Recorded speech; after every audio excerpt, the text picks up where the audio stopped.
safety first. At huwag kakalimutan, mag-pray bago magsimula sa trabaho. Tapos na po ang small project natin na pergola. At ipapakita ko sa inyo yung finished project natin. Tara, samahan niyo po ako.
Tapos na, nakita nyo po ang ating project na pergola.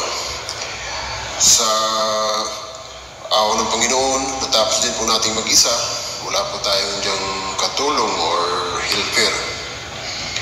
At may isisir lang po akong konting kaalaman about sa ating ginawang pergola. Ang pergola ay tinatayang inumpisahan pa ito noong 1400 BC. Sa isang kilalang hardin, doon ito itinayo. At muli itong binuhay ng isang mayamang pilantropo na nagngangalang Lord Leverhulme sa kanyang ipinagawang malaking townhouse